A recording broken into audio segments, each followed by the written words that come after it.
Welcome to my channel daily life medico. आज आम गोटे परामर्श करवा एसिडिटी उपरे जेडा मोर आपन कहउछन अम्ल। बहुत लोग आसुचंती जे एसिडिटी होउची कोन करवा।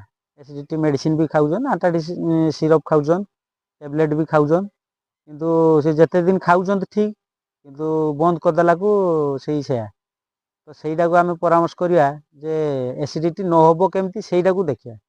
एसिडिटी न होबार कारण किस खाद्य जमती स्टोमाक रो किस हाइड्रोक्लोरिक एसिड सिक्रेशन होउची, सेटा सिक्रेशन हला परे किस स्टोमाक रो लेयर ऊपर जे हाइड्रोक्लोरिक एसिड अधिका हेला परे एसिडिटी सेटा रिवर्स होगी ऊपर को उठिक आसुची, सेटा गला मेंडे मेंडे होउची, छाती जळुची, एसिडिटी होउची, भूख लागु नाही, जण जण को एसिड होउची। तो सेटा होबनी केर कम ताकू तो संपूर्ण भल करी होबनी, मेडिसिन खाई जा तो मेडिसिन तो सब दिन खाई होबनी। तार गुटे कारण किस ताकू खाइबा टाइम रो खाइते हबो, पेटटा जमती फांका न रहे।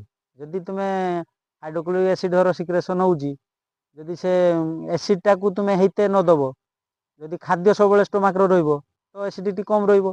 तो सकाळे जेतले जल्दी उठुछ, स्त्री लोक माने तो हमर एपटर जल्दी तो केही खाउ नाही, तो जल्दी उठिकी 7टा 8टा सुधा किछि खाइदेल अल्प की फुल न हो किछि खाइदेल खाद्य, तापर 11टा बेलू किछि खाइलो, गुटे बेलू तो भात खाउछो खाइबो, संध्या बेलू किछि खाइबो आ रातिर एमती 4-5 थर कम कम करी खाइने जमती स्टोमाकटा खाली न हुए, जेन कि एसिडिटीटा कमी जिवो, एसिडिटीटा कम हबो सेटा करिवे। आउ जेतिको जण जणकर डाली खाइदेने एसिड होउची, पानी पीदेने एसिड देखिए डाली जेमने खाइदेने एसिड होउची तो सेही जगार किस करिवे जे डालीटाକୁ एभॉइड करिवे, जे डाली खाइने एसिड होउची से डालीटा खाइबेनी।